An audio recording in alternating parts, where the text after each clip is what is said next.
Salut! Après avoir testé de l'éclairage, une action cam, aujourd'hui c'est du matériel audio qui passe sous mon microscope.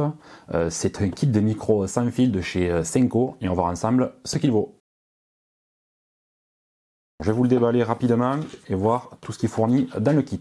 Une boîte rigide pour le transport et le rangement avec les emplacements pour ranger les appareils. Derrière le filet, un gros sachet avec deux micro-cravates, un câble jack 3,5 mm TRS pour raccorder le récepteur à votre caméra, un autre câble jack 3,5 mm TRS TRRS cette fois pour brancher un smartphone et pour finir un câble pieuvre avec trois prises USB-C pour recharger tous les modules avec une seule prise USB-A. C'est malin parce que habituellement il faut charger les appareils un par un, là on peut les charger tous d'un coup. Pour finir, un petit sachet avec deux pinces pour fixer les micro-cravates et deux petites bonnettes.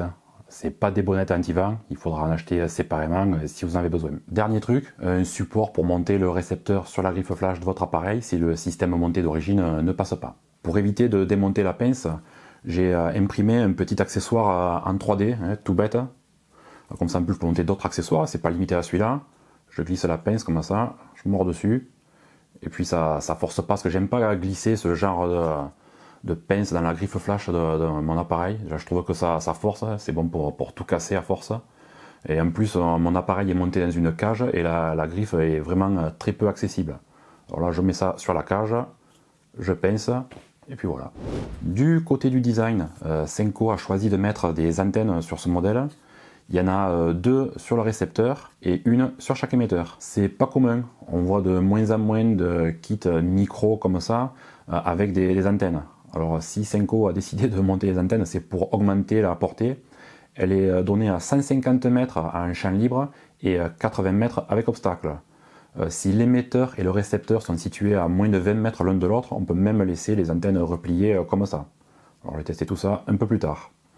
Alors les antennes ont un design un peu particulier, elles sont plates et rigides, il faudra faire un petit peu attention je pense. Autre point commun, il y a un petit écran de 2,5 cm de diagonale sur chaque appareil, il est basique et il sert pour faire les réglages. Il y a les mains boutons aussi, pour l'allumage et aller dans les menus sur la droite, pour naviguer dans les menus, c'est ceux de gauche. Les menus sont soit en chinois, soit en anglais. On a tous les réglages que l'on peut attendre sur ce type de micro. Les paramètres pour synchroniser les récepteurs et les émetteurs, le choix du canal manuel ou automatique, la puissance d'émission, le niveau du filtre passe-bas, etc. Tout pour régler comme on le souhaite. La navigation n'est pas des plus ergonomiques. Il faut maintenir appuyé à droite quand on est sur le paramètre qu'on veut changer, puis naviguer avec les boutons de gauche et valider avec celui de droite. Alors j'ai vu plus simple. Attention, c'est pas fini. Parce que sur les émetteurs, le bouton menu sert aussi de sourdine ou mute si vous préférez. Il faudra faire attention à ne pas appuyer accidentellement dessus car les boutons sont sensibles, ils dépassent un peu et il faut bien le voir sur l'écran quand c'est activé car c'est pas très explicite.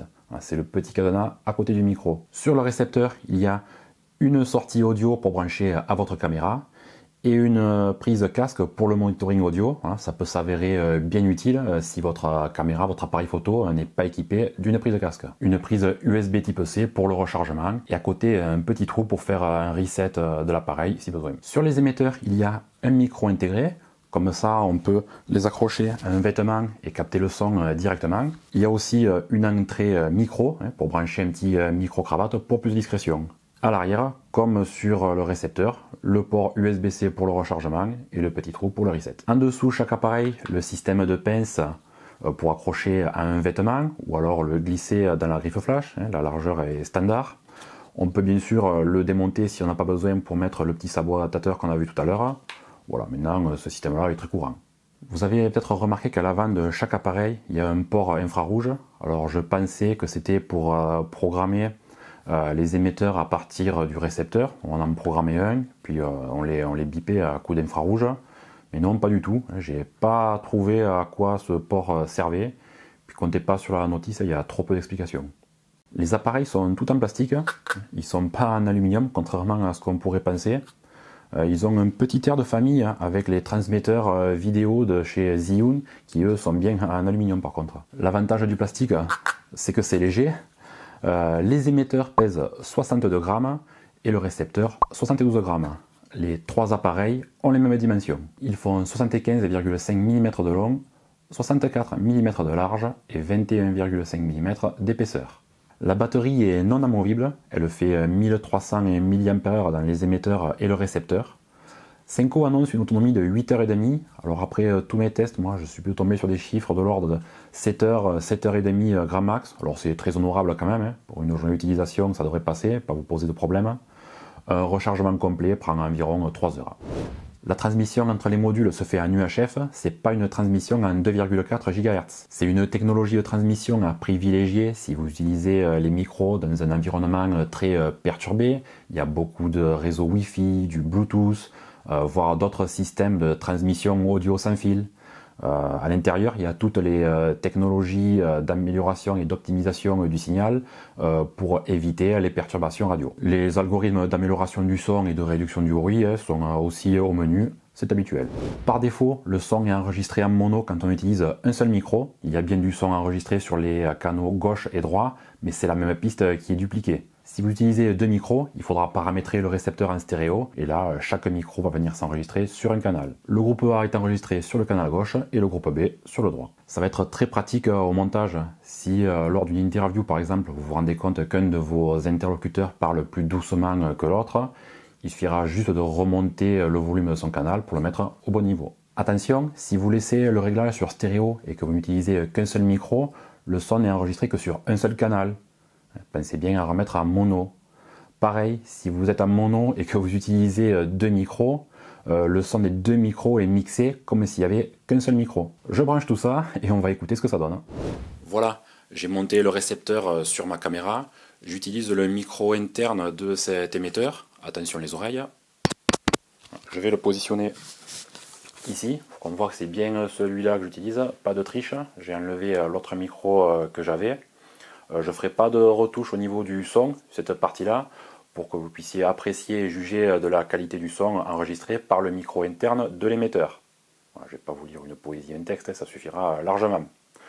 Dans un second temps, je vais monter le micro-cravate fourni avec, pour voir s'il y a une différence au niveau du son. Le micro-cravate est branché sur l'émetteur, donc maintenant c'est bien lui qui capte le son. Je vais maintenant faire une petite démo pour comparer la qualité du son du micro-cravate et du micro interne. Donc, et c'est micro-cravate, et c'est son micro interne, et c'est son micro-cravate, et c'est son micro interne. Voilà, là non plus, je ne retoucherai pas le son, elle sera brut de chez brut. Je vais simuler maintenant le montage, soit à la poche, soit clippé à la ceinture, parce que quand vous allez l'utiliser la plupart du temps, vous allez le ranger dans votre poche, vous n'allez pas le tenir à la même. Voilà, je vais mettre entre moi et la chaise. Voilà, le son est toujours là, je vois le vumètre qui s'agite, donc je pense que tout est bon. Terminé pour l'intérieur, je vais aller maintenant en extérieur faire les tests de portée, et là ça va être bien plus fun. Voilà, j'ai monté tout le setup pour l'essai de portée en extérieur. Je rappelle que Senko donne 150 mètres de portée des micros en champ libre. Alors là je vais aller jusqu'au fond du chemin, là-bas vous allez me voir tout petit, c'est à 150 mètres. Il y a bien 2 ou 3 branches au milieu là, mais ça ne devrait pas gêner la propagation du signal. J'ai mis les deux micros. Pourquoi deux micros? J'ai réglé un émetteur en puissance d'émission forte, un micro en puissance d'émission faible, pour voir s'il y a une réelle différence dans les deux modes. Les émetteurs sont dans mon dos, vous allez les voir clipser à ma ceinture, vous allez les voir quand je vais m'écarter. Je vais commencer un petit peu en marchant à reculons, puis au bout d'un moment après je vais me retourner. Et donc maintenant c'est parti pour le test. Alors j'ai fait des marques tous les 20 mètres, j'ai préparé, j'ai fait quelques allers-retours, peut-être pour ça que j'ai soufflé un petit peu. Voilà, j'ai fait des marques tous les 20 mètres pour voir où j'en suis. Là, je continue, je vais arriver voilà, à ma première marque de 20 mètres, je vais commencer à me retourner. Donc là ici vous avez les deux émetteurs. Alors je ne veux pas vous spoiler la fin, mais normalement au-delà de 80 mètres vous allez plus m'entendre. Et oui, malheureusement. Là, je passe 40 mètres. Je continue. Vous allez voir. Vous allez entendre ou pas. Ce sera la surprise au dérochage. Là, je vais arriver à 60 mètres. Ouais, comme aujourd'hui, je suis tout seul. Personne pour me faire le monitoring audio. J'aurai la surprise quand je vais dérocher. Voilà, je continue. Là, ici.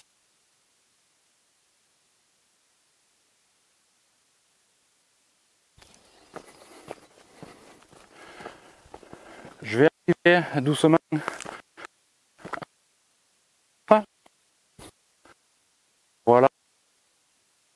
Est-ce que vous m'entendez? Surprise, surprise.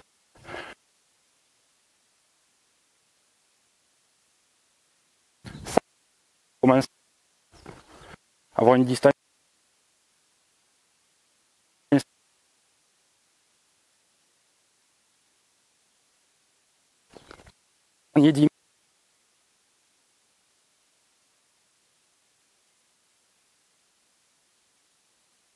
Voilà, je face à la caméra, je prends les deux émetteurs à la pour les monter un petit peu, pour voir s'ils vont récupérer le signal, parce que je pense qu'il avait peut-être perdu. Et là je vais re-avancer, je vais revenir vers vous quoi. Donc là j'étais à 150, 140, là 140. On va voir si ça marche là. Je vais le faire plus rapidement, hein. On va pas y passer 2 heures sur ce test là. 120, 120, 120 mètres.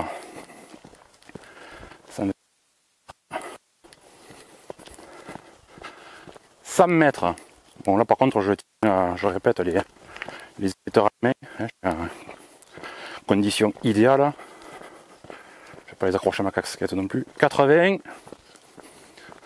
mètres, 80 mètres. Allez, le sprint final pour rentrer. J'ai passé les 60.